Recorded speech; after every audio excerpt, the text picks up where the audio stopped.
in the fourth quarter of 2017. So our books and records, and I'll show you here just a second. Let me ask you this, if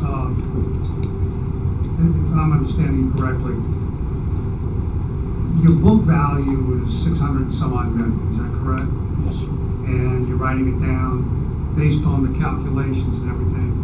You want to bring the value determined by the various assessors down to 400 some million dollars. And that's where the 31% comes from. Yes, sir. If your book value had been $100 million, well, $1 billion, or 800 million, would we be looking to write it down, whatever that percentage difference is, down to 400 million? 50%? And then, so my next question is, what you carried on at your book value is your business. Right. How does that relate to the value of the tax commission tables and what the assessors do? Because if the book value is some number that's much larger than 600 million, like I said, 800 million, you'd have to write it down, again, I'm using rough numbers, 50% to get it down to the 400 something million. Right. It seems to me that if your book value is out of kilter, that doesn't necessarily mean that the calculation that the assessors made is wrong, or that that number is entitled to additional obsolescence. If we look at the standard by which PricewaterhouseCoopers did their I know, analysis, that's CPA stuff. Right. I'm talking about property value. I'm talking about property taxes. You know, they may have told you got to write it down to 10 million. That does not necessarily mean that the asset is now worth $10 million. I mean, that's where I struggled when I went through all of this, and I went through it multiple times because I wanted to make sure I was trying to unconfuse myself. It just seemed I can't seem to get the leap from book value to the value that the assessors use, and therefore that is the obsolescence that ought to be used. I think in this particular instance, what triggers an impairment analysis is that if there's something happening in the company where they believe that their financial books and records are not fairly representative of the value of their assets, yeah, if there was I get that, I understand that. I just having trouble going from there to property taxes. Well, the thing is, PricewaterhouseCoopers, their valuation standard is basically a very similar valuation standard to what's being used in the property tax world, where it's a willing buyer, willing seller standard. So their analysis was based on, their valuation was based on that particular standard too. So, you know, we thought that this would be, definite evidence. We basically have presented the fact that our throughput is really low relative to having excess capacity, which is maybe something that we've heard more often in respect to that. When you have excess capacity in the system, that indicates there is some indication of obsolescence. But you are still receiving, through this point in time, as if you're at full capacity. We're receiving that capacity payment, and we're receiving a certain amount of flow payment. It's called a commodity payment, but it's nowhere near what we would expect to have for the level of investment that we have and the type of return that we would have. We would have to be running, our flow through there about 70-80% to basically, I guess, be achieving the rate of return that we would expect the rate to achieve for, that pipe being fully utilized. So are you getting, what kind of product is running through, gas is running through? 10% capacity or? 20, at the end of this year, at the end of 2017, it's like 23%. Okay. But you're being paid as if it were, what? There's two components of the revenue stream. One of them is a capacity payment, which basically the producers are obligated to pay us for reserving that capacity, whether we use it or not. It's like a take or pay payment. The other is a commodity payment for the actual gas moving through. So it takes both of those to a degree to basically, provide. So where I'm going is, if I'm paying you basically to have this pipeline available for my use, I choose to not do anything with the pipeline. It's my business decision. But you're still getting paid for that product to go through. That seems to me to mean that the pipeline's got value. It does. I mean, it's just like a building. I own a warehouse. I happen to like my warehouse because I designed it. It's so pretty on the inside. I don't want a tenant going in there and messing it up. So I don't rent it out to anybody. I go over there 3-4 times a week and look how pretty it is on the inside. But that doesn't mean the warehouse is worth zero because there's no tenant. And what I would say is that when these properties exchange hands, the basis for which these properties exchange hands is a forward-looking concept where an investor is looking at what kind of cash flows he's going to return in respect to that property. He's not looking at just that last year. He's looking at going forward. What kind of cash flows are I'm going to be able to receive from my investment? And this basically will do it. Discounted cash flow. They'll take those expected cash flows and they will basically discount them to the present and get an indication of what that property is worth. So it's a forward-looking concept in our minds, in my mind, in regards to what is this property worth. It's its ability to generate income for that purchaser, and it's a forward-looking concept in that respect. Chairman Jordan, Steve Trace. With your example of the warehouse, when you look at it for property taxes, you're still going to use an income approach or income pro forma to come up with value of that warehouse, whether you're using it or not. Rigs is the system is built on 10-year contracts. The contracts go back to 2010. So if we were to look at today's contract value, what we could get for this property, and Brian can help me with that value, but it's substantially less than what we would on today's terms. Yes, Chairman. I'm Brian Rowe. I'm over business development activities for their intrastate pipeline systems. We manage 7 intrastate pipelines in Texas, and we've got 2 in Louisiana. The rig system has been really a challenge for us because, as Mike said earlier, the production volumes came up. We sign up all these producers on fee-based contracts. It's kind of a demand fee. That's that portion we get whether you move the gas or not. And the other commodity piece is a commodity fee that we baked into the return. And can you give the percentages of those? Just rough, no trade secret, just rough. Yeah, I would say, and I'm not doing the math in front of you, but it's probably 90% is demand, 10% commodity, or a little bit less than that, maybe 88, is commodity, 88. So we had the risk going in is pretty low. It is going in if producers produce. And no bankruptcies or nothing. Well, I'm going to get to that. Okay. So when we got into it, basically you had 13, 14, or 15 different individual producers sign up for long-term agreements, 10-year agreements that end February 1st of 2020. Those contracts, basically we expected flow, and they kind of ramped up a little bit, and then the price, gas prices, because the Haynesville is very sensitive to gas prices, fell off. And when it did, producers just started pulling rigs because it didn't make sense to produce that gas. So our volumes curtailed, it fell down. I think under those base contracts, we were moving probably 400 or 500 million a day at one point through the time period of 2012 through 2019. Since then, we've kind of moved back up. But during that time period, we had 4 different producers filing bankruptcy, and for about $120 million of losses that we had to eat at that point. So we had to suffer those losses, and basically the capacity is still being unused, and now we're trying to backfill that capacity with new gas. So the first thing we did is we went to those same producers and said, how about we do a blend and extend? How about we reduce your MBQ, because no producer wants to have unused capacity on the books and not being able to produce and use that capacity on the books. So we would lower the MBQ, which is the amount of capacity they have, and extend it out into the other years to feather out the revenue cliff to drop.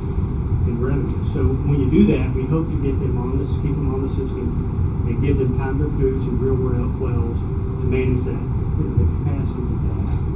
The new stuff that we're signing is mostly on the far west end, which is with the Greenwood stuff. And we did sign up an extra 350 million a day of capacity, but those are 1/3 of the capacity charges that we could get on the expansion build-out. Now, the expansion build-out was their producer push. The producers had to get that capacity, so they were going to pay a fee based on the rate of return that operator needed in order to put that pipe in the ground and bring it to market. And so what we're faced with today is there's a lot of infrastructure out there. Producers have liquidity. None of them want to sign up for long-term agreements simply because they got burned in the first go around. The prices went up. The Haynesville, came off because prices came off, and they started retiring rigs. And when that happened, they didn't fill up their capacities, and so they got their books in trouble. And we had 4 different bankruptcies. So we take that risk, combined with trying to get out there today and compete against the other pipelines at 1/3 of the rates that we wanted to fill the long haul. I say long haul from Northwest Louisiana to Northeast Louisiana. It's difficult. So it's been a challenge for me. This is probably my most challenging asset to fill. Now I don't anticipate filling them at rates that are half. I think they're going to be somewhere around maybe 1/3 of what my capacity fees were for the expansion project. That's kind of where we sit today with the business. So if you had to sell it today, you sell it at 1/3. Yes, sir. We have. Talking about the pipe. As far as 1/3 less on the value as far as to get the money for it. No, I think what for us, we would look at trying to manage that asset from a when we look at an asset as energy transfer, we're in it for the long haul. And yeah, we're going to see dips in valuations on pipelines. We own numerous pipes in Texas that basically were worth a spread of a nickel to 10 cents, but then that spread over 15 years, it could come back, and there could be some valuation given to it. So for the long haul, we see that maybe in the future, Haynesville does come back and there's an opportunity. This system's a little different because we're seeing pipeline companies look at building from the north to the south. They want to build direct access to markets in South Louisiana. They want to get flow assurity into like an LNG market or like a methanol market, or get to some of the hubs on the coast where they can get closer to the market instead of us delivering that gas into an interstate pipe and then interstate pipe charging another fee to get the gas south and into an LNG header or stacking rates to get to the end user market. So at this point in time, we're going over and hitting the interstates to come down to the LNG, so they're having to pay higher rate, and then that interstate rate to get down to the LNG. Property tax partners is? No. You said Riggs. Well, I'm representing Riggs. But you're not Riggs, correct? I'm the representative.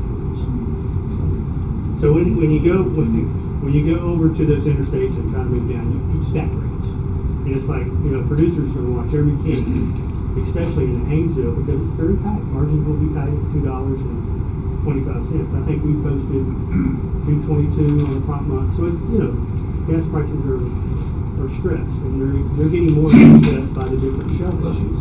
When you're looking at the Permian gas hitting almost 13 BCF, Marcellus gas hitting roughly 30 BCF. That gas is coming across and coming into Perryville. That Perryville hub is right where we deliver into just south of Perryville, all the pipes that come from Perryville. So our producers are having to deliver gas and compete against Marcellus gas, just trying to make its way down to the Gulf Coast too. So I have a couple of questions. I think Paul may have had one. Go ahead. You touched on that the capacity is different. That we're looking at 3 parishes. Did I understand that correct to mean that the capacity payments may be different for different segments of the pipe? It's pretty much when we look at bringing a producer on, if it's the far west, going over to the far northeast, it's all one thing. I mean, the firm contract, we don't segment our capacity and have two different fees. In other words, if you're coming in on the far west, here's your fee. These are your end user markets, not really end user, but interconnects with, Columbia, PGT, Tennessee, Trunkline, all those those interconnects on the far northeast side. So it's all one. And if you reduce the capacity fee, then I'm sure there's an incentive on the commodity side. If the commodity price goes up, you're gonna participate in the increase. No, we don't. You don't. Once the contract gets signed, it's term, you got a set fee for demand and a set fee for commodity. The producer used to benefit from that upside. The prices go. And he also takes the risk on the downside. He sure does. If he doesn't produce or prices go to $1.50, he's got to worry about whether or not he's going to continue to drill and produce that gas. So once you sign that agreement, I'm really getting back to understanding. It's hard for me to understand the 31.04% economic obsolescence across the board, and it's based on a financial audit or a picture that's taken because of a financial situation 2 years out before those contracts expire. Walk me through again what triggered that audit by Pricewaterhouse. In September 2018, they were carrying a note of $382 million. They meaning? With Riggs. Okay. That was in Riggs is basically Regency, and 50% is that equity infrastructure firm of limited partners. And so they were looking at But it was triggered by the limited partnership? It was triggered by the operator and Riggs in regards to looking at basically I think the language is if there's any circumstances that arise that cause you to think that there may be an impairment in your financial books and records, then that triggers you to look and take a look to see if there is indeed any impairment. And then the Financial Accounting Standards Board basically kind of spells that out about how you look at that. That's when they brought in PricewaterhouseCoopers, and they did that analysis where they went and talked to management, and they talked to them, and they said, well, what's the circumstances that is causing so much concern? And it was mainly the fact that they didn't have any kind of way to restructure this payment, this $382 million payment, and they were falling below their covenants. They have to maintain a certain debt to leverage or debt to EBITDA being earnings covenant. So they weren't financially able to restructure that debt with the debt holders. And so they started looking at why can't you do that, because they're looking at what's going on with the revenue stream going forward. And the revenue stream, and here's the third party report, basically showing that our revenue stream, and these are quarterly EBITDA numbers that are projected by a third party, RDN Energy, which is an energy consulting firm. They basically, look at that's public information, and they say, well, first quarter 2020, this is what's going on with our earnings. And so they do a discounted cash flow, bring it back to net present value, and that was the basis for their valuation. And their basis for valuation was a willing buyer, willing seller. And then they compared that with their book values, and that's when they wrote off the goodwill, wrote off the intangible assets, and wrote down the property, plant, and equipment. So this doesn't take effect till 2020. When did that partnership take place? The partnership started in 2009 before they built out all that last big leg of infrastructure, the big 42-inch pipe. So in 2018 is when the problem became. The problem is really going to be bad in the first quarter of 2020 because, and I No, but you became this Price Waterhouse came in 2018. 2017. 2017. I'm like a colleague. I'm still struggling. How do you get to 31%? Yeah, let me back up. It's real easy for me to get to the 31%. I understand where the 31% came from. I I'm not sure if the 31% is representative of the true economic obsolescence factor. It may be really 50%, but I don't think you should use just a pure financial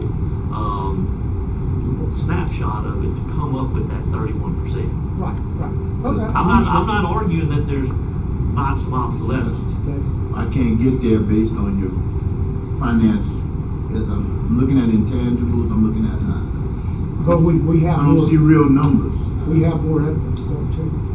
We subsequently found out the next spring in, I believe it was March, that the Linda Partners, the joint venture partner that owned 50% of Riggs, sold their interest. And they subsequently sold it back to Riggs. They sold their equity interest for $25 million. So we have an actual sale of the property. It's That's from a partner to a partner, right? But they're unrelated, other than the fact that they're Well, in they're business. partner, I mean, Yeah, they're joint venture. In talking, and Brian wasn't there at the time that process went forward. From what has been related to me is that Linda Partners started looking at trying to sell their interest in that pipeline. Is there any- I'm going to object to Brian hearsay testimony, what's been related to him. If he has a witness who can testify to this, that's fine. But otherwise, I mean, I understand it's an administrative hearing and the rules are relaxed, but if I can't cross-examine somebody on this testimony. yeah, I understand. I'll let Brian address it. I mean, he's knowledgeable. Yeah, so, I think getting back to your question, I think of Linda, who obviously is they're a venture capital company. They come in, they put money to work. So a lot of that happens in our business. They come out to pipeline companies who are operators, and they say, hey, look, we'll joint venture with you. You be the operator. We'll spend this capital. We'll build out this pipe. We'll sign up these producers. I'll get this rate of return. It didn't really pan out that well. Obviously, we had some bankruptcy, volumes that dipped off. We relied on the commodity piece of it to get our returns, and that didn't happen. So Linda, as they looked forward, and they worked with us, we had meetings with them. They knew that the revenue cliff was going to be a real steep cliff for this asset, and so they really wanted to get out, right? So they solicited the market. They went out and tried to sell the asset. They came back to us on several offers, and we're like, no. One time we said, can we throw our assets into that too, if you can get that? It didn't work, and they actually had a data room set up. They had, and I'm not sure of all the different companies that came in there. We didn't participate, obviously, or who came in there and tried to bid on the pipe. But it ended up where their last offer to us, I think it was the fourth offer, was the valuation that Mike was talking about, and we accepted it. Because we're in the pipeline business for the long run, like I said before. It was 25 million. That's what Mike said. Yeah, we provided the actual purchase and sale agreement, and it's dated April 10th, 2018. Their equity interest sold for $25 million. Here's just an excerpt from the purchase and sale agreement, identifying the principals, and the relevant portion in there as far as the purchase price. They basically sold their equity interest for $25 million, and basically you make that to where it's an indication of value for the entire system. What they were selling, if you look at the balance sheet here at the very bottom, it's not really well. You can see at the very bottom, Partners Capital, when they did the write-down, you will notice that on the asset portion at the top, you'll see how our property, plant, and equipment, to begin with, it was written down from $944 million to $713 million. Our intangible assets at the end of 2016 went from like $19 million to nothing. Goodwill went from $119 million to nothing. You can see the effect of the write-down. When that hits the liability and the partner capital portion, our partner's capital account went from $410 to $55 million. that represents 100% ownership interest. So basically what Alinda did to sell their portion of that 55 million for 25 million, which is roughly equivalent. And you add the outstanding liabilities to get to an asset value, you add 55 million to the 382 million, and you have what is roughly equivalent to what the written down value was in the books. So this, So the equity sale, we assume the liabilities and gave it to so we feel like that supports that So let me valuation. ask you this analysis. question, so if there have been enough goodwill or intangibles on the books to write it down to the fair value as indicated by PricewaterhouseCoopers, will we be here? Say again? If there was enough goodwill or intangibles that were on the books, and the write-down amount just dipped into that and not into TPD, would we be here? Well, the order by which they write those things down is they write down the goodwill Right. and the intangible assets Right. first. Right. But the thing is, the difference between their market value and ours caused us to go into. But the question is, had there been enough goodwill or intangibles, would we be here? I really don't understand the Would question. we be here appealing the property tax assessment? Oh, if we had, Because I guess my question is, we're kind of commingling assets that are not considered for property tax purposes. I think what we're struggling with is the methodology used for the obsolescence of number. Okay, you're using a financial reporting standard for evaluation, more evaluation for, like you said, a transaction between a willing buyer and a seller, and we're trying to correlate that to the write-down of replacement cost new times this table based on the inch pipe and come up with that calculation, which I'm assuming what this is what the assessors did. So the struggle is we're trying to use an impairment issue, correlate that to property tax issue, and from a revenue standpoint, the significant impairment to gross revenues doesn't really dip in until 2020. So it's kind of a timing issue too that I'm struggling with. So I think there's a methodology that it's based on utilization, throughput, input. I don't know, but the problem is you've got fixed contracts too, other than commodity piece. And what was the percent again, which is the contract? yeah, 90%. So most of your revenue is facilitated with contracts in 2020. So from an income approach, I don't know there's much justification. Let me ask this, in the 31.04% write-down, is any of that 31.04% including things such as goodwill over and above the physical asset itself? Because we don't tax goodwill in Louisiana. We don't tax those kinds of intangibles. There's a slide I have specifically for that. So make sure.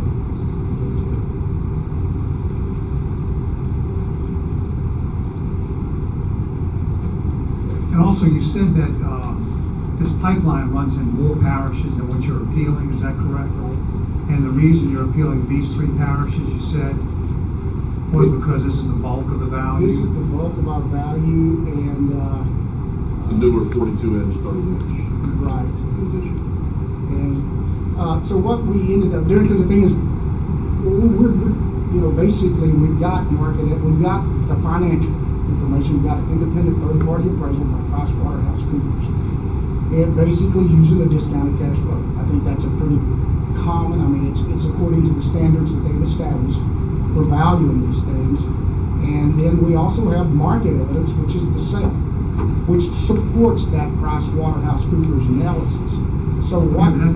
That's not my question is, you're writing down $200 and some odd million from book value to this $400 million plus value. In that write-down, does that include intangible things such as goodwill? There is no more goodwill. I don't know, but was in this original 600 million plus million, or an original book value before you wrote it down? Okay. So Was there goodwill in there? The 640 million. So you're talking about the book value for. Well, you wrote down the 640 million of book value down to 401 401 million. Yeah. 400. 400 million, Mhm. okay? In that $240 million write-down, is any of that value include goodwill? No. No. None of the 680 million that they're carrying, that was all property, plant, and equipment. That was all of our pipeline, our network of our pipeline. But you said earlier you had to write off goodwill. The thing is, that 680, that 680 didn't include goodwill. And Does a 31.04% account for any goodwill? no, sir. No, sir. This is how we get to 31% here. We're basically looking at putting our pipeline assets for our entire system on y'all's chapter 13 schedules. When we add that up, the 640 million you'll see there is the LTC schedule, RCL. It was roughly equivalent to what we were carrying on our books. Can you go back to your slide where you talk about the property, you have a balance sheet? Right. Go back to that slide. Okay, so just here is, the 640 is the LTC value, which is what. Okay, but I'm asking the book value that you wrote down in your books. What was in that number? There you go. That Right there. Here it is. $600 million. Here it is. You'll look at the bottom, you see the intangible assets, that's like near the bottom. I'm sorry, yeah, there were $19 million in intangible assets that were written off. That's at the end of 2016 as opposed to 2017. There was $119 million in goodwill written off. The $704 million up there is the net book value of the property, plant, and equipment. That is the value of the pipeline and the compressor assets. How do you get the 31.04% on that $704 million? Okay, so that's end of year. At the time the appraisal was done, the impairment analysis was done, it was 680 million. Go to page 6 on the Price Waterhouse. I think that'll help you explain it. Okay. What page? Page 6 of the PwC report. Okay. There's the book. Yeah, so this is. So you've got your book value, original book value 680, fair value of PP&E after the impairment right now is 446, correct? Yes, sir. So, if we're on the math on that, that's about a 34% you're referring to as deficit of the book value. Right. Well, the thing is, we're trying to relate it to what is on our assessment. And what we're doing when we do our return, we're providing all the pipeline segments, we're putting them on the LTC schedule, using the depreciation, and that number altogether was 640. So it was relatively close to our book value. You're saying you didn't write off any goodwill, but I just look at the numbers. 119 million is, what is that? Is that goodwill now? Yeah, but the thing is, I think the question in that respect was how did we get to the 31%? And what we were doing is comparing our LTC value that was pretty much promulgated to use those pipeline schedules. That was 640 million. And our 441 million was our end of year property, plant, and equipment account.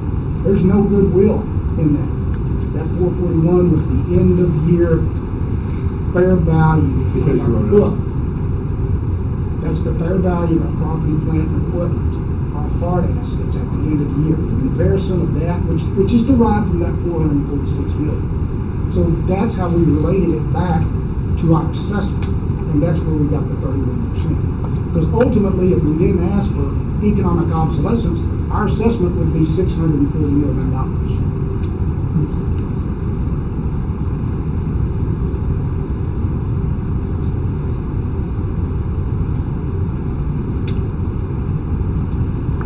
And the thing is that when we put this together and we're looking at the section dealing with, chapter 13 and applying the schedules and stuff, we go in and we look at subchapter L, or the paragraph L, which says assessment will be based on fair market value, functional and/or economic obsolescence shall be considered in the analysis of fair market value as substantiated by the taxpayer in writing. Consistent with statute 47/1957, the assessor may request additional information. So the thing is, maybe it's not the perfect valuation, but it's an indication of economic obsolescence, this financial analysis. So we provided that. We subsequently provided the sale, and if you go to paragraph G on the chapter 13 regs, it's basically says pipeline sales properly documented should be considered by the assessor as the fair market value, provided the sale meets all tests relative to it being about to sell. But this sale's an inside sale. No. It's You said they were a partner of Rig and sold back to Rig. they're unrelated other than the fact that they are But they're partners. Well, they're still partners. But they're both in the position to try to maximize, they're one is trying to get the most they can get, the other one's trying to buy. Let me ask you a question. What would you have done if they wouldn't accept the $25 million? There were some subsequent times where they had approached Riggs about selling their interest. And Brian can talk to that, So, which they couldn't come to an agreement on. They asked for a lot more. Brian, you want to address that? As I said earlier. so why did you buy it? Three different things. When they got to fair value, that's when we bought it. They're basically, why did we buy it? We bought it because we're in the long run, we're a pipeline company, right? So we look at this asset as an asset that we'll build from eventually when the market's right. And so we can weather the storm, but we're not gonna weather the storm at the price that they were wanting at first. I mean, there was three different offers that they came to us. They solicited the market, I know at least one time that they were to go out and get other parties to buy that asset, and it didn't work. Now, my question has nothing to do with the value of the property. But if you're telling me in the long run, then I would assume you bought it because eventually you've got to get another contract to deal with your pipeline. So you wanted to be in control of your destiny in the long run, right? So the value of the property today is what? And that's what I think. I don't agree. I can't tell you. I just can't get to 31%. I just can't get there. I don't disagree that today you got something, but it doesn't take an effect on your balance sheet until next year. So I'm looking at property today. So I'm trying to. Look. I'm a little. I don't want to say I'm a little country. I did banking. You're a city boy. I did banking. I went to Jesuit High School. I did international banking for about 14 years. I retired, left that as a young man. I just look at numbers. I can't get there. Here's an example. We have a big compressor station down in Caldwell Parish. It has 5 units. I think each one of them's like 4,700 horsepower. And because we're flowing so little gas through that pipeline, we only use 2 of those units.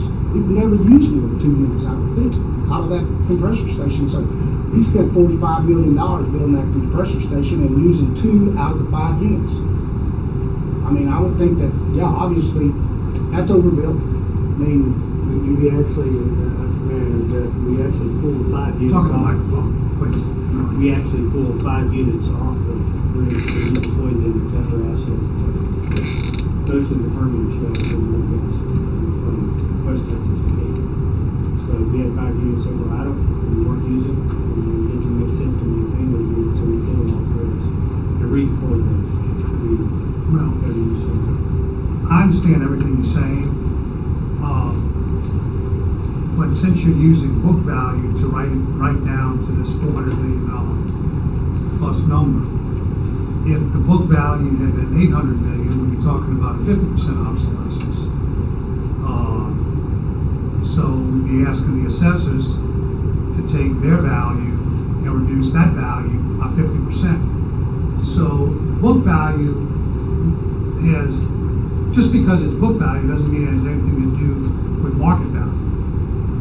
And that's where my problem is. Well, I think that maybe it's that book value is based upon that PricewaterhouseCoopers valuation analysis. And their valuation standard is really buyer and really seller. Okay, but they're starting out at your book value. What if your book value was 800 But million? 31% is based on the LTC schedule value, not our book value. 446 compared to our 680 is the write-down, but what we're writing down is the 640 million, which is the LTC value using Schedule 13 and the LTC depreciation.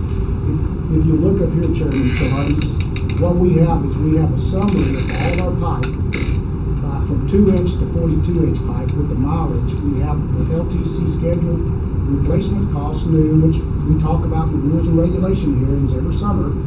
We put that on, and then we use y'all's depreciation based on that 26-year schedule, and that's how we get to the 640 million. Okay, but in your cover letter, you say our request for 31% economic obsolescence is based on Riggs book values at year-end 2017. So you're basing the 31% on book value. The 446 that we were talking about, PwC came up with, that was as of October 2017, which restated book value from 680 million to 446, and then at the end of the year, book value is 441 with some additional depreciation. So yeah, we're basing it on book value, the written down book value that was based upon the PwC valuation analysis, which I understand they came up with 400-something million. Right. You had a book value of 600-something million. Right. So to get from 6-something to 4-something, you had to reduce the 6-something of 31% to get to the 4-something. Okay? But that's book value.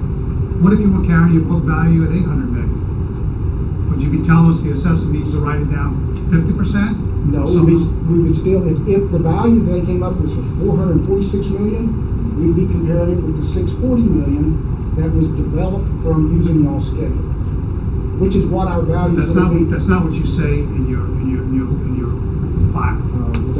That's not what you're saying. I mean, in your filing, you're saying our request, 31% economic obsolescence is based on Riggs book value. I guess I should have put compared to the LTC Schedule 13. But you know, It's unclear. this write-down, this valuation done by the PwC is based on financial forecast and gross margins and CapEx through 2029. You know, I mean, I can see the obsolescence issue becoming a real factor in 2020 and beyond after that quarter, right? With this kind of cash flow, I mean, I don't know that we adjust property tax values on future events. Our valuation standard is what's the highest property price, the asset will bring in a transaction between a willing buyer and a willing seller. That's a very similar valuation standard that PwC uses. It's just that they're, in the business world, valuation is based upon expectations of Did y'all do a purchase price allocation in this sale? There has not been a purchase price allocation because we had written down the books and basically the sale was at pretty much the purchase price. I think the agreement called for one, but I don't see one disclosed. Yeah, I don't know of one at all. Section 2.16. This was sale of a membership interest. Is what happens to sell a membership interest. Yeah, so.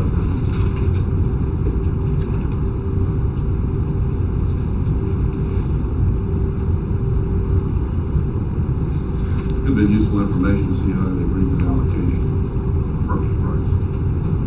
So, I mean, we don't know, maybe there was some write down of debt or, you know. Yeah, the only write-down I'm aware of is the write-down where we took on our balance sheet, we wrote off the intangible assets, we wrote off the goodwill, and then we reduced our book value of our property, plant, and equipment from 234 million to 446. And yeah, we're using that as the basis for comparing it to the LTC schedule value. So really that 31% is really not a number you came up with. You came up with the fair market value column. percent was just kind of back into. Right, That was the formula. Yeah, it's comparing the end of year book value that's based upon that write-down analysis with the end of You year. got your end of the year fair market value based on the PwC report, which should take into consideration future cash flows into 2029. That's how you come up with it. That's correct. And that's probably a good basis for a selling price. It's just difficult to take, in my mind, that future event. It's difficult we use that methodology, you know, for this economic obsolescence. So we're going to have to study on this. Yeah, and the thing is that it's a pipeline sale. Obviously, we're trying to provide substantial evidence relative to economic obsolescence. We have provided throughput, where our throughput is substantial. All this was given to the assessor with the lat form or shortly thereafter? Yes, we did the return, and there's a return letter. We indicated what we were doing here. We indicated that there was an impairment analysis. We indicated that our audited financials basically went into this situation and indicated that the auditor said there's substantial doubt whether Riggs can continue as a going concern with this debt coming due. Who held the debt on this part of it? Who held the debt? The 382 million? Is that a related party, MLP, or? No, I wouldn't think so, because they were looking at, in the language, they were looking at trying to amend the debt covenant, or try to extend it some way to go ahead so they didn't have to pay the balloon payment. And they were exploring that at the time they did the audit financials. And so that's when they hadn't had anything substantial in regards to addressing that. So that's when Grant Thornton, the independent auditor, basically said, we're basically attesting to these financials as being fair and accurate representation of this party's books, with the idea that it continues as a going concern, but there is substantial doubt whether they will continue as a going concern because of... Did the debt holder consider a conversion of debt to equity? I don't know.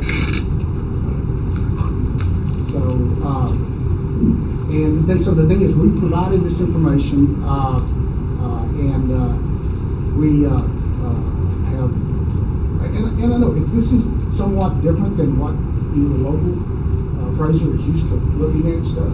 But the thing is, we provided this. We feel like it is substantial evidence.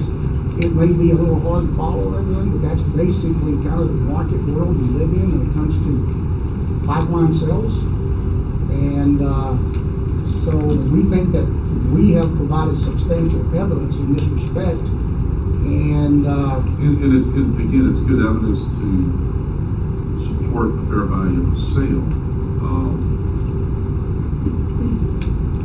But on the flip side, it's very difficult for you to show. I mean, you can show the utilization was down, was only being used at 23%. However, the revenue stream is still under the original contracts on the assumption that it was 100%. up until first quarter of 2000. So we're talking about 18 taxes right now. So again, going forward in 2020, there may be obviously a lot more cash flow evidence, income evidence, or just utilization, throughput, input. I don't know. There's other means to determine obsolescence at that point, but it's difficult to take a breakdown in my mind, book value write-down based on future anticipated cash flows. Yeah, these companies don't write these book values down. I understand. So, I mean, there has to be a substantial reason to do that. It's for financial reporting purposes. But we do appreciate y'all considering that. I mean, the thing is that we presented this evidence to the local parish and really not gotten very much feedback at all from them. I mean, this is a substantial conversation. We appreciate this opportunity to have that conversation. It's just that it felt like we had to come here to get somebody to seriously consider this information. And we have made attempts to, like, okay, if you don't think 31% is appropriate, what is appropriate? We do know that there's economic obsolescence here. And so we made an attempt to come to some kind of agreement. It's just that we can't get there with the other parties. In our rules and regs, you brought it up a minute ago, the level of depreciation, do you find that adequate and fair? That's hard to say. The thing is, our value is relatively close to y'all's. And I see Roger Credit out in the audience, I'm sure he'll testify here in a minute. Every year, rules and regs, which we're going through right now, a pipeline, the useful life is 40 to 60 years. I hear that all the time. And we're at a much lower rate. So is it being depreciated faster than industry average? I mean, I think on a gathering system, small pipe, that's probably not a bad. Because the thing is, it actually, depreciation is based on its useful life, and if you're gathering from the field, it's depending on the life of that field. I mean, you still have a lot of physical wear and tear left on the pipe, but if the field keeps producing, then, what is the economic life of that gathering system? On your big, transmission systems that go interstate and stuff like that, yeah, I would say those systems will last a long time. So that's a bit of a different distinction in that respect. that is our starting point, though. That's where we start. Right. When we start adding additional obsolescence. Right. So if the depreciation schedule is aggressive, we might be starting at a lower level. And I know this is, we're talking about two different things here, but maybe anticipating an argument.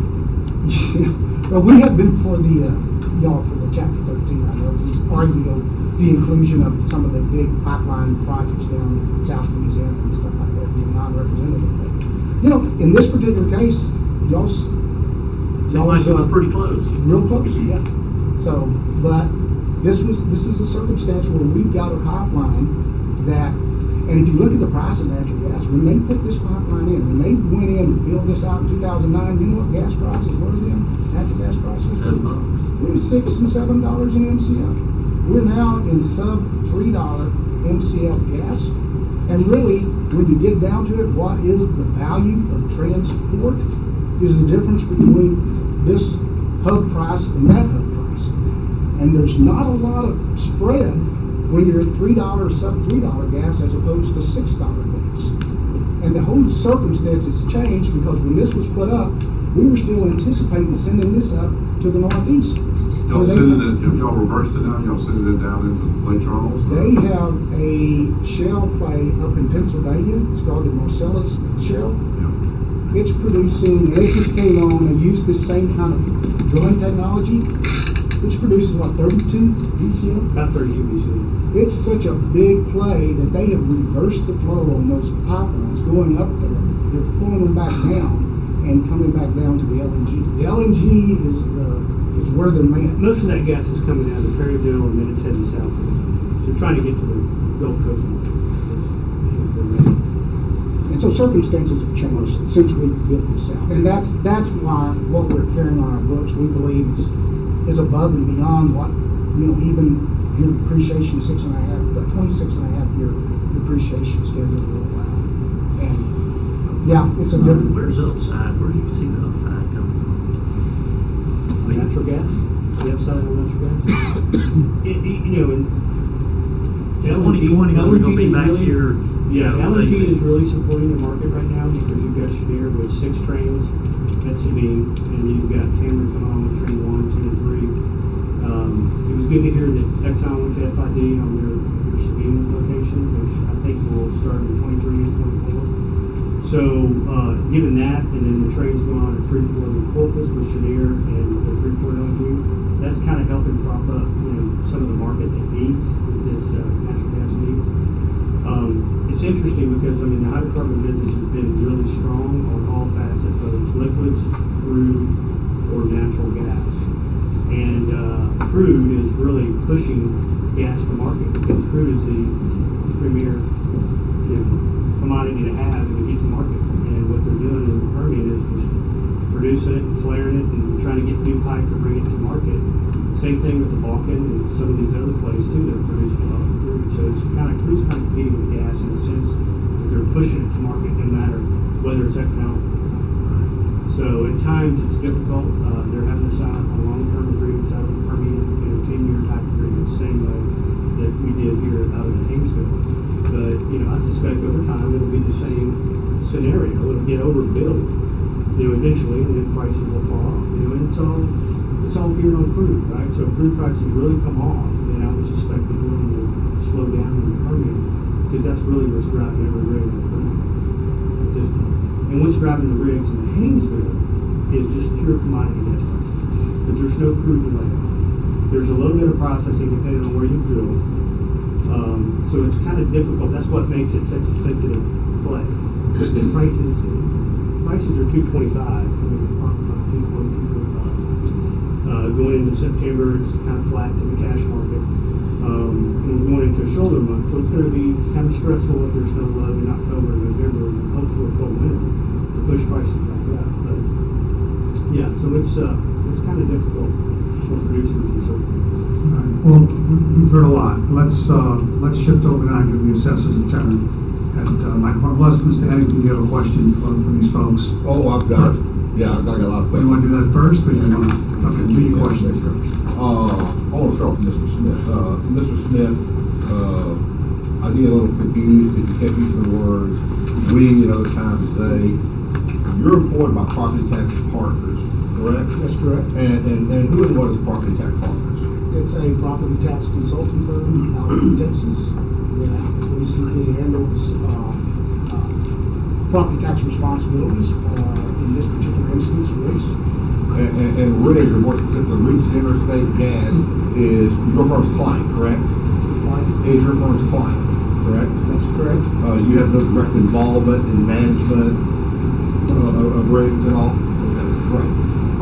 You were the point of contact with the assessors for Caldwell, Jackson, and Franklin parishes in conjunction with the property tax returns filed by rigs intrastate gas for tax year 2018, correct? That's correct. And you need to speak in the microphone, hold on, because we want to get all of this. Okay. Maybe we can hold up this second, because we got a problem. Let's get this air conditioning. Can you get that noise out? It's a hurricane in the Jet ship. engine. Yeah, it's a freight train coming through. It hadn't done this for weeks. It had never done it, I've never heard of it. Can you, what's happening? Okay.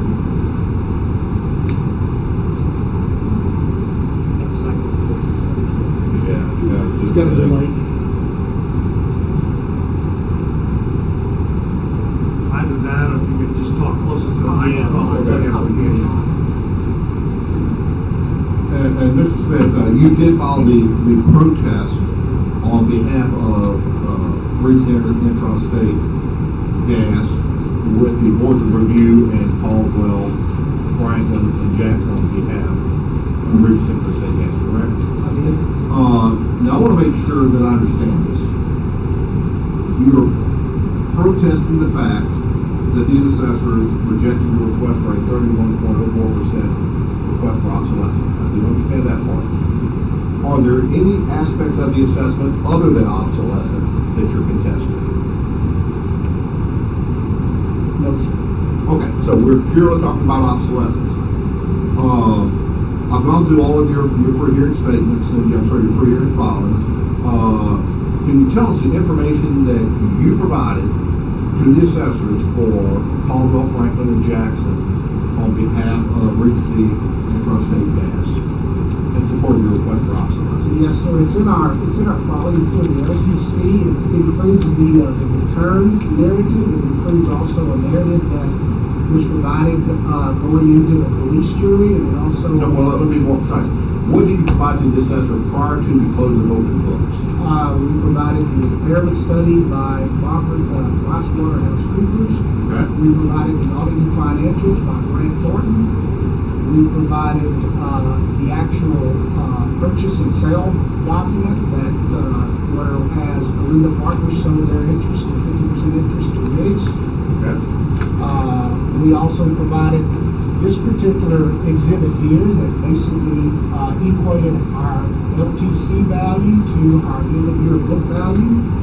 And then we also discussed this information with two of the... We're going to get to discussion in a second. So the documents you submitted were the audited financial statement, the PricewaterhouseCoopers impairment study, the Alinda purchase and sale agreement, and then a copy of the slide that's currently on the screen that shows a 31.04% differential between the tax commission schedule values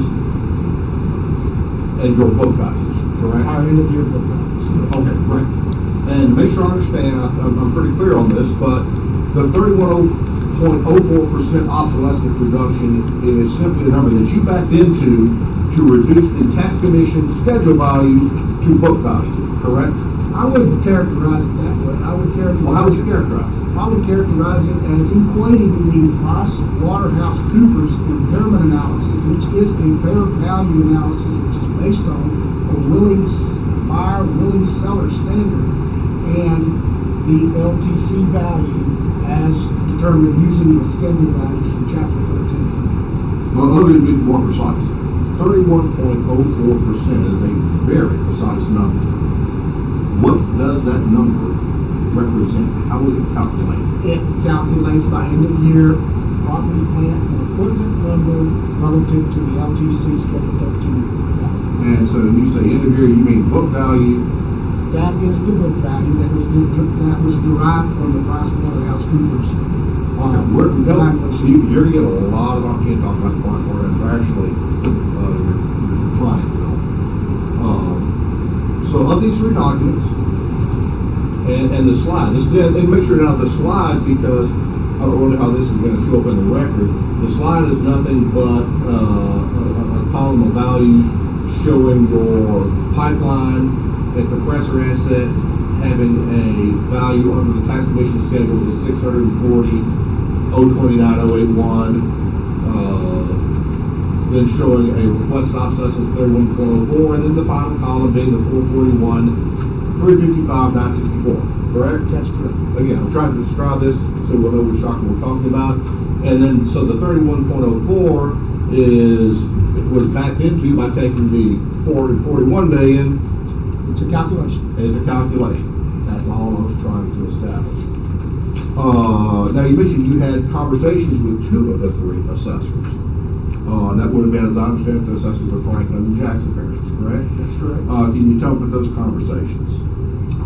We went through the information that we presented. We talked about the history of rigs. We talked about the contract situation. We talked about the relevant operating, the market conditions that have led to the write-down of these assets.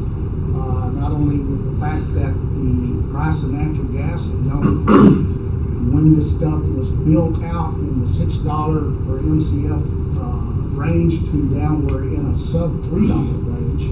So we tried to describe the market conditions that led to the need for rigs to hire an independent third-party appraiser to do an impairment analysis, and to the extent that we could go through that information and explain to them how our estimate of economic obsolescence was derived.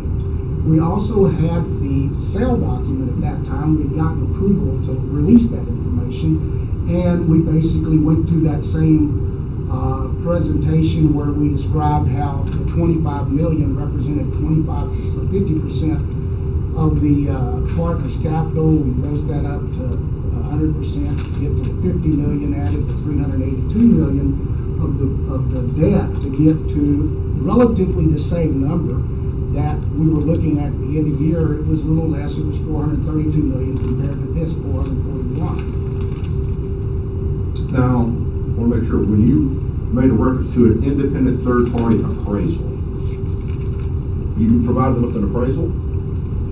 We provided them the impairment analysis that was provided to us from the company. Okay, so when you say independent third-party appraiser, you're referencing the impairment analysis, correct? That's Let's make sure correct. we're talking about the same document. Subsequently, you filed protest with the board of review in Caldwell, Jackson, and Franklin parishes protesting these assessors' values, specifically their denial of your request for a 31.04% reduction for obsolescence, correct? That's correct. Did you attend any of those board of review hearings? Yes, I did. You did? Which ones? Caldwell. We And- filed affidavits in Franklin and Jackson. And why did you not attend the hearings in Franklin and Jackson? We had spoken with the assessors in Franklin and in Jackson, and we felt that it really wasn't. And we had some. I I think the timing was kind of tough on this too, but it felt like we just, it was a long stretch to get a board that's used to listening to residential appeals and appeals that are not complicated like this. We felt like it was a stretch in regards to getting them to understand that, but we also had some timing constraints and, basically. Well, that certainly happens. Okay, so then I want to make sure, other than the documents you identified, again, the slide that's on the screen now, the audited financial statements, the purchase agreement, and the impairment analysis by PricewaterhouseCoopers, did you provide any other information to any of these assessors in support of your request for a reduction in value for obsolescence? I believe that's odd. We were not asked for any additional. No, I'm saying, I'm just trying to make sure I've got the universe documents covered. That's it? Is that pretty much it? Okay. I believe so. Thank you. I have no further questions for this witness.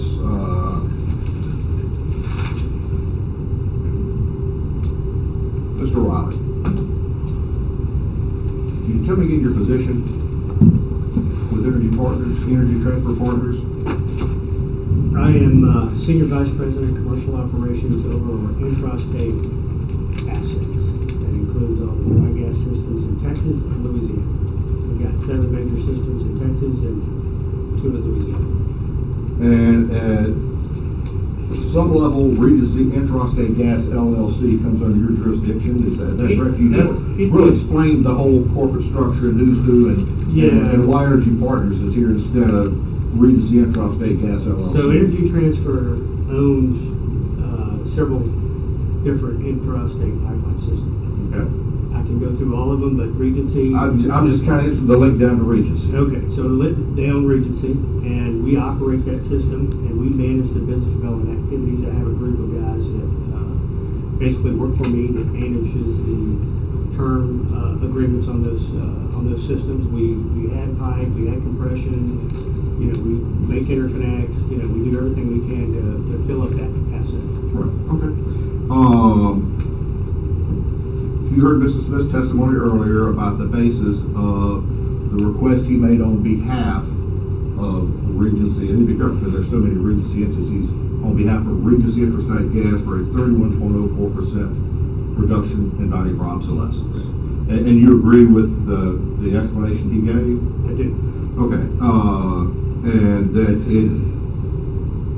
this reduction is based upon reducing the tax commission's scheduled values to the end of the year book value, correct? Correct. And that is based upon the audited financial statement, correct? Correct.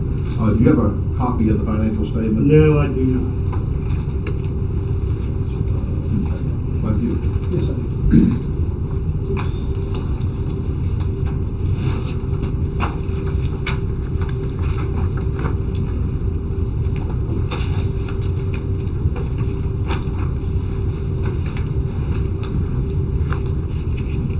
I want you to turn to page 9 of that report.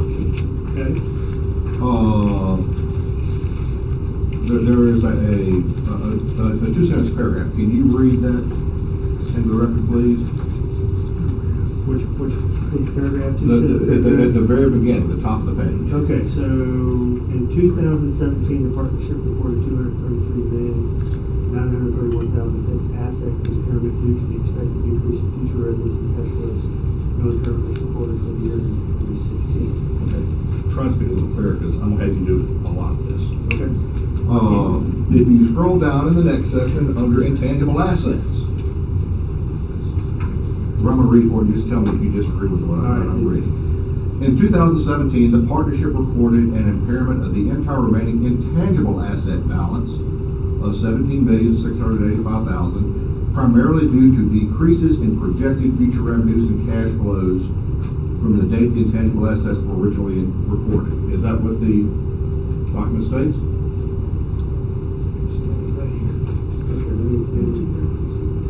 You start in the middle of the paragraph. Yes.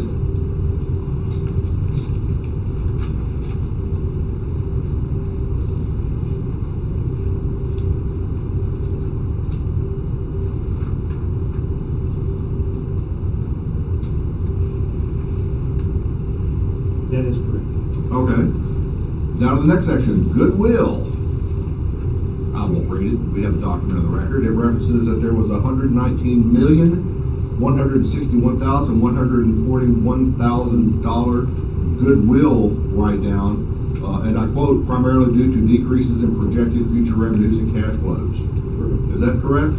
And those three numbers together, if you go back to, let's go to page 4 of the report, that is a $370,777,140,000 impairment expense. Correct? Correct. And that was a figure, that $370,777,000 that was utilized to calculate book value. Correct? So when was that a yes or a no? Yes. Yes. So when the statement was made, did the goodwill and intangible asset write-down play any role? Mr. Smith said, no, it did not. That's actually not accurate, is it? No? I will need to look at that. I mean, Page you There on. was some confusion. Hold on a second. Yeah. I'm on cross-examination. no, you're right. I can't answer that question at this time. You can't answer that question. Yeah, I need to research it, because and let me elaborate. These systems came under my control from a business development perspective in the mid-2017. Okay. So I mean, these documents, some of these documents are the first time I've looked at them. This record does reflect, though, that the $370 million plus impairment expense write-down was used in calculating book value, correct? Yes. And the 31.04% obsolescence reduction is based upon reducing the tax commission schedule values to book value, correct? I need to look at this. I have to research it.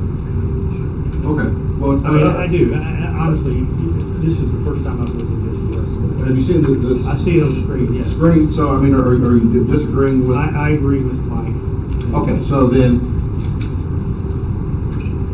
yes, the 31.04% obsolescence reduction is based upon comparison to book value, which was derived by a $370 million impairment write-off, correct? Correct. Okay. You need to get the microphone. Are you hearing me? Yeah, she's having a little trouble hearing you. Okay, and the information I had read from page 9 of the analysis. Hold on, I'm on cross-examination. Can you please let me have my witness? When we were going through the financial statement, you know, there's this approximately $234 million write-down due to expected decreases in future revenues. There's a $119 million write-down in goodwill, primarily due to decreases in projected future revenues. There's also approximately $20 million write-down, primarily due to decreases in projected future revenues.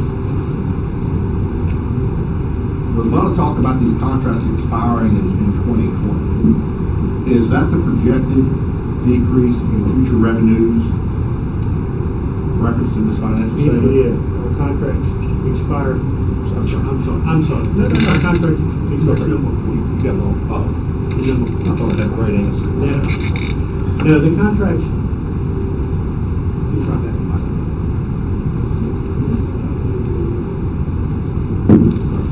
Yes, these contracts expired February 1st of 2020. And when Alinda was a partner with us, we had several meetings, and basically they knew the value of the gas and the spreads that we could get going on a forward basis, and they realized that it's going to be tough. It's going to be tough to make margins going forward.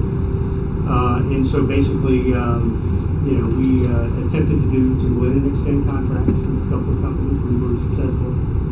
And they actually turned out to be half the value of the expansion rate that we were getting.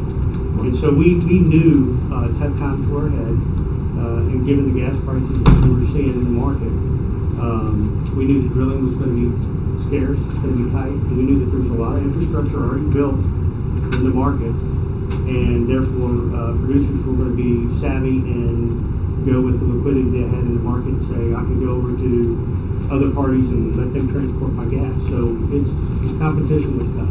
That's right. We realize that. Honestly, that's not my question is simpler than that. I'm just trying to drill down. There's this repeated reference to expected decreases in future revenues, and that is the sole stated basis of this $370,777,000. I believe it is, and You believe, hold on, let me finish, because you believe, I'm not sure you believe what. Are there any factors other than these contracts expiring in 2020? And I'll tell you, I've gone through all the documents and I can't find anything other than a contract expiration. But is there any other organic issue other than these contracts expiring in 2020 that are the basis for this expected decrease in future revenues?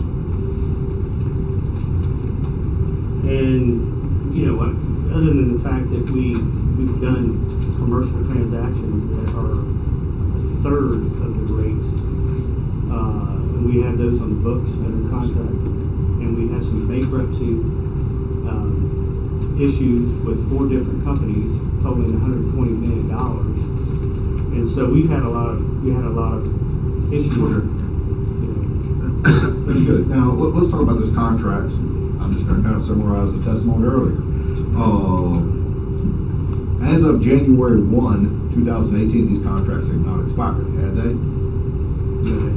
And you said on average there is a 90% demand component to these contracts. Yeah, the demand component is actually 86%? And that's kind of the take or pay calls, I mean, that they're yes, paying. that's a demand fee that they have to pay, and then the 14% of that total rate, demand commodity is, that makes it 14%. Right.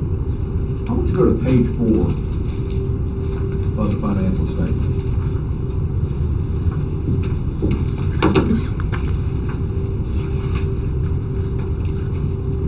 This document shows that for the year ended December 31st, 2017,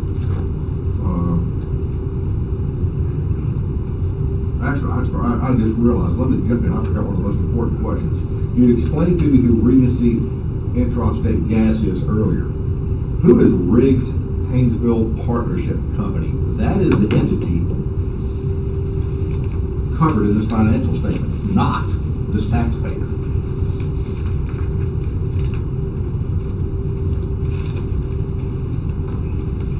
Sure, let me ask you another question while you're doing. Do you have an audited financial statement for Regency Intrastate Gas, LLC?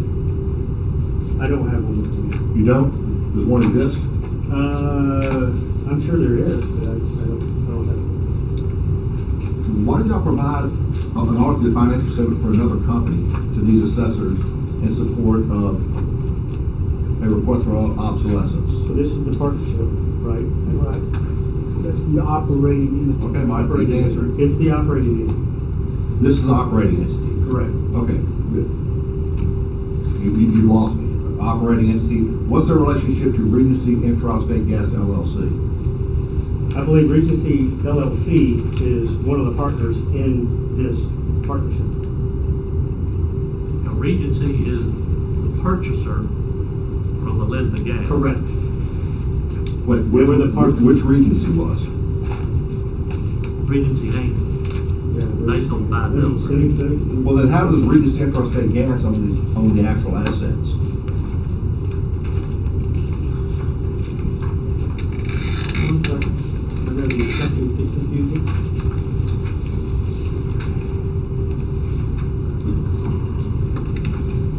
Okay, it was formed, I'll say, 2009. Which entity? No, I'm gonna say the Haynesville. Riggs Haynesville Riggs Partnership Haynesville Company. Partnership, I believe, was formed in 2009. This was before my time. Understood. And so I'm kind of walking through this, between the lender partners, and Regency Haynesville Interstate LLC, and then there was another company, EFS Haynesville LLC. Linda owned 50%. Regency, Haynesville and Trustate Gas owned 49.99. And then, the EFS, Haynesville LLC owned 0.01%. So there was And they own these, entities in there. And these then the last different two entities interests were in, owned, I'm sorry. and the entity that they owned these interests in was Regency Intrastate Gas LLC, correct? The property owner? When I say property owner, the owner of the assets that we're here discussing. And that's what I'm trying to figure out, just let you, it's not even a trick question. I'm just trying to get lost in the who's who and. I'm trying to get out of the who's who, honestly. So I think this was the partnership name, and then the Regency name is what bought it. And that's the Regency name that we're here today about, right? So it's the Regency Intrastate Gas Company. So Regency Haynesville Partnership Company chose to do a $370 million impairment expense write-down, correct? Correct. Has Regency Intrastate Gas LLC chosen to do a write-down?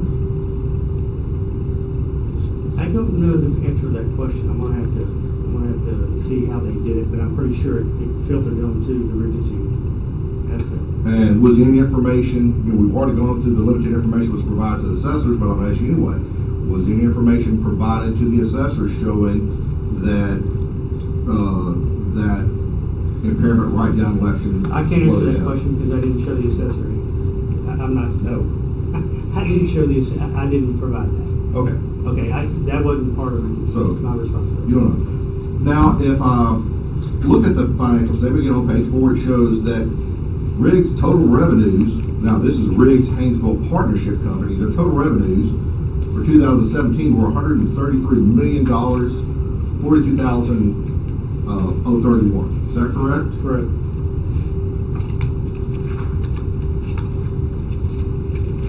And but for the $370 million impairment expense write-down, it would have had net revenues of approximately $61 million. Correct? With the write-down? No, if you exclude the write-down, their net operating income would have been $61,184,686. Yeah, let me do the math on it. Let me look at it. Okay. I mean,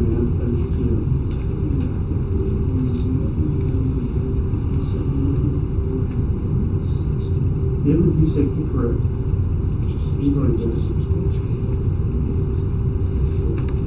Okay, so you would have had, excluding this impairment expense, which again, this is an accounting entry, right? This isn't actual losses, correct? Correct.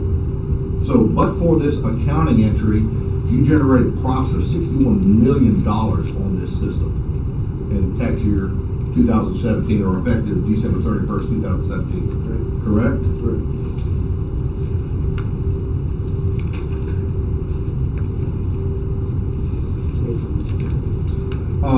Let's go to the Price Waterhouse, the impairment analysis. So here, I'm going to hand you a copy because, I do not have a copy. well, good. Here's a copy. Actually, to answer my first question, I see it's Energy Transfer Partners. I was going to ask who the devil is Energy Transfer Partners, but we got that sorted out. It's actually Energy Transfer.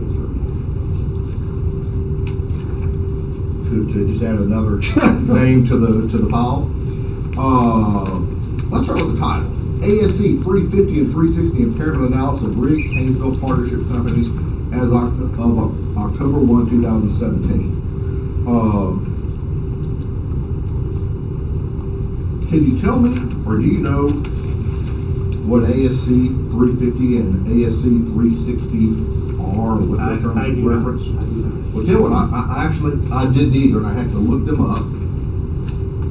And what I learned, and this was back on, I went to PricewaterhouseCoopers website, and that these are accounting standard codifications issued by the Financial Accounting Standards Board, or as everybody loves to know them, FASB. ASC 350 addresses financial accounting and reporting for goodwill, subsequent to its acquisition and for the cost of internally developing goodwill. Does that sound right to you what this report's doing? I'd have to only assume, because it's the first time I've seen this. Again, according to Pricewaterhouse Cooper, ASC 360 provides guidance for financial accounting of property, plant, and equipment and the related accumulated depreciation on those assets. Does that sound accurate?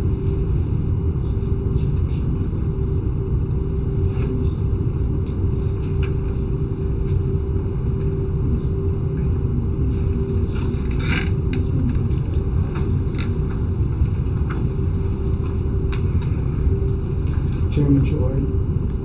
I'm on cross-examination, Mr. Chairman. Defense? No. No. If you go to page 2 of the impairment report, you'll see some highlighted statement.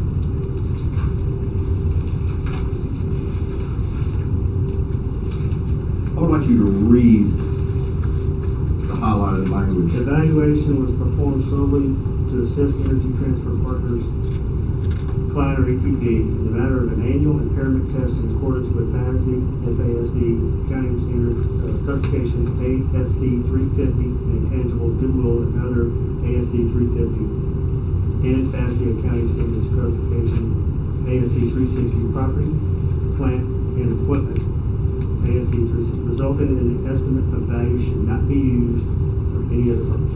Reread that last sentence. The resulting estimate of value should not be used for any other purpose. Turn to the following page 3. Read the highlighted text, please. These services and report may not be relied upon by any person or entity other than the client. PwC makes no representations or warranties regarding the services or this report, and expressly disclaims any contractual other responsibilities or liabilities to any person or entity other than client. I want you to turn back to page 5 of the Pricewaterhouse Cooper impairment analysis. See the highlighted text? I do.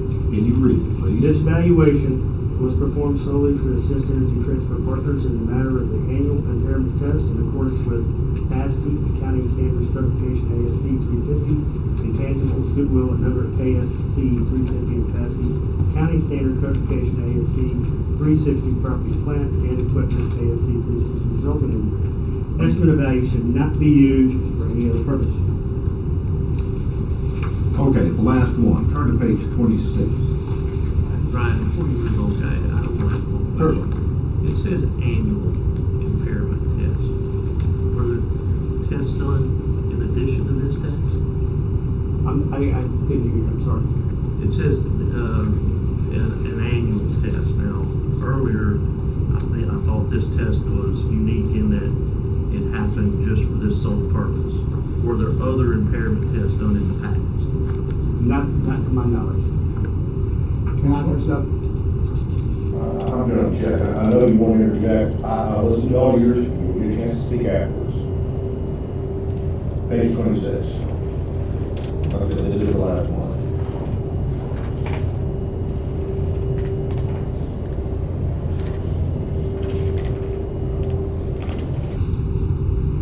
Can you read the testimony that's been highlighted? I'm sorry, the statement in the impairment analysis that has been highlighted? This report and estimate of the value of here are for the exclusive use of the client.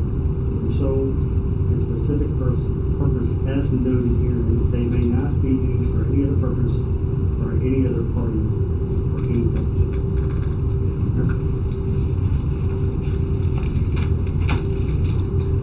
Do you have a copy of the purchase and sale agreement between Olinda Gas Partnership LP 1 and Olinda Gas Pipeline 2 LP as sellers in Regency, Haynesville, Intrastate Gas LLC? Right. Now, you were here earlier, and Ted Sessler going to confirm this, that Mr. Smith testified that this is on one of the 3 documents he provided to the assessors. In fact, it was the only document provided them pertaining to the sale to Olinda. There's been a lot of discussion that Regency, Haynesville, Intrastate Gas LLC bought a 50% interest $25 million on the assumption of some debt. I'm gonna be blunt, I've read this document, can you show me? No, I need you to go to the actual purchase and sale agreement. Good.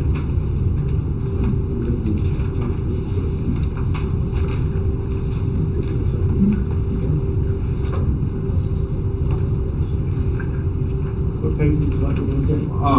Anywhere's in here, because I will tell you, I've looked and I can't find it, where it says that a 50% interest was conveyed by Alinda to Regency.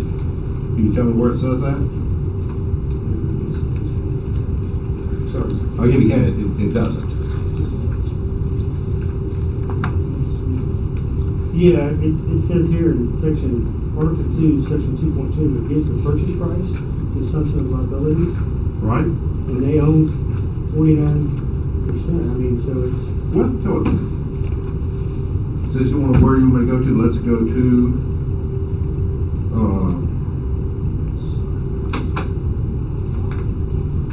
go to page 6. Okay, what it states is, I'm sorry, going back to required interest. This thing is amazing the way it's written.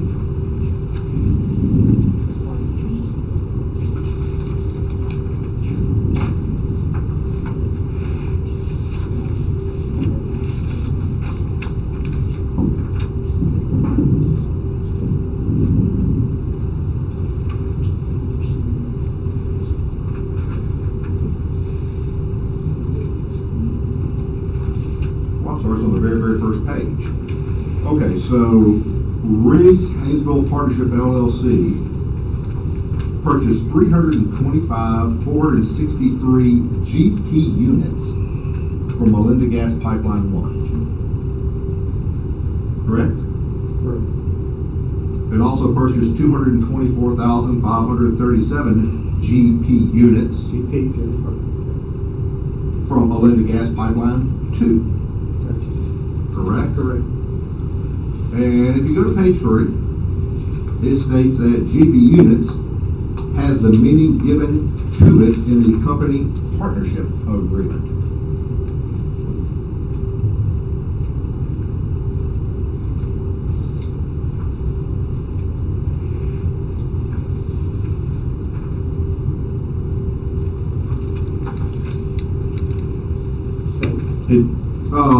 So what's your question?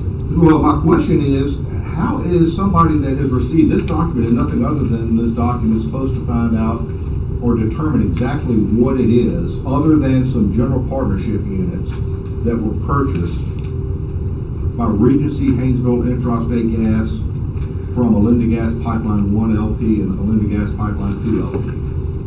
So it's acquired interest that they're buying, right? Yes. We're buying. Right. And acquired interest is, are you saying that it's making an assumption that the 325 is all the interest that Melinda had? It really doesn't. No, I don't know. I'm asking you, all this says is that they purchased some general partnership units.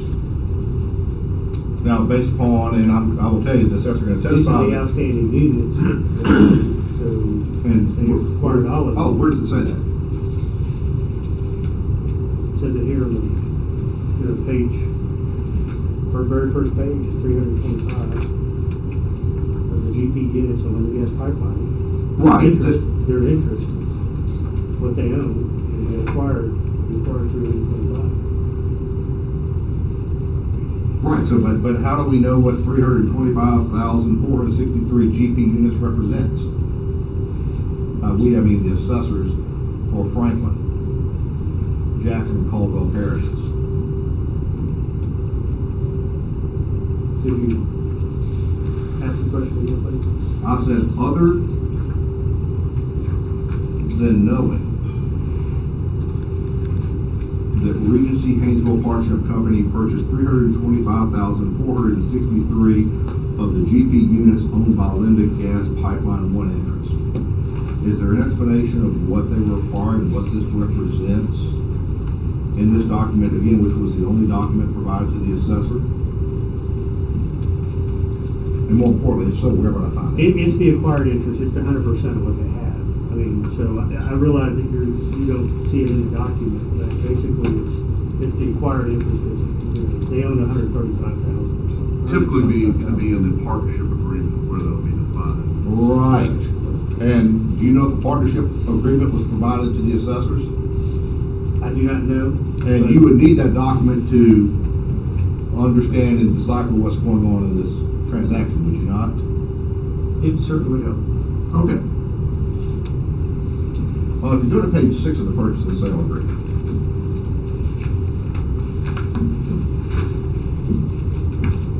The word units used in that context means units of ownership. Is that correct? There's not a definition for units, like Mike said. It says GP units as identified in the membership agreement, but I think it's universal understood that refers to general partnership units. Almost equivalent to shares in a publicly traded entity.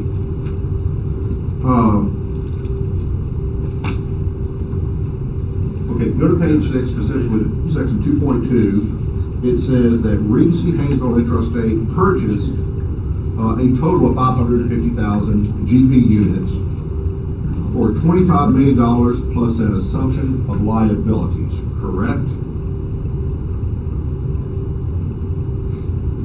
It says, yeah, purchase sale of the acquired interest Right, is equal to 25 million, right, paid free and clear, and without any holding deduction or on account of, and tax effect, as a closing buyer hereby assumes liability.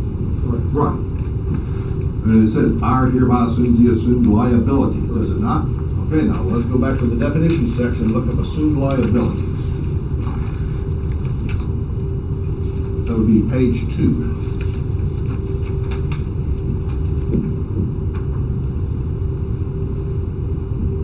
You see that? Can you read the definition of assumed liabilities for me?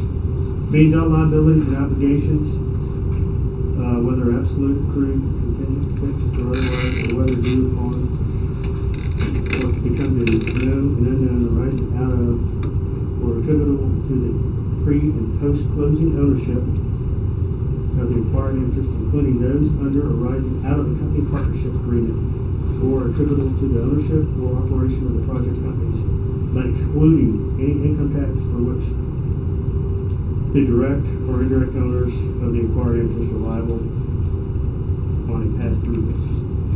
Okay, is there an accounting or a listing of these liabilities attached to this document?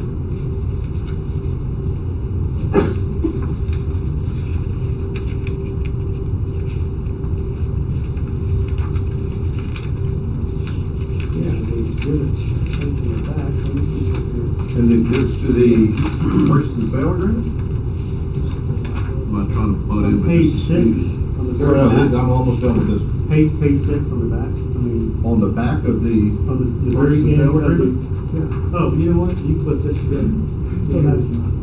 That's it, so. Oh, well, someone's else. That's kind of what Brian, when I asked about the purchase price allocation, that would list all that out, but it's not included. It's not, It's not included. it's not included, that's all I'm trying to get to. So, given the fact that this purchase and sale agreement was the only document provided to the assessors, there's really no way for them to tell what was acquired or what was paid for it, is there? Yeah, there's an adoption agreement, I guess, that was provided to the assessors. An adoption agreement? Yeah, through the affidavit of Linda, Mike, on the back, very back of the bill. very back of the bill of sale. Right. I see where it says that Olinda Gas owns 125,463 and Olinda 2 owns 225,537. Right? Correct. So I know that they were purchasing, but we already knew that they were acquiring those interests. Yep, 50%. Okay. Where does it say 50%? It may be there, I'm not seeing it. On the acquired, are we on the acquired interest assignment agreement? This is the adoption agreement. Last week. No. Right. Yeah. submitted to the appraisers. Okay, I'm thinking this was, we'll go through it with the assessor. I don't think that was a document that was provided to them. And is there any way on the basis of the document to determine what the effective purchase price was, specifically the assumed liabilities? Was there a specific document that was provided to the assessors? Yes. I can't answer that question. I did not provide the documents to the assessors. Thank you. I have no further questions. I'd like to call my All right, next. let's take a brief 5-minute break. Okay. And I do mean 5 minutes.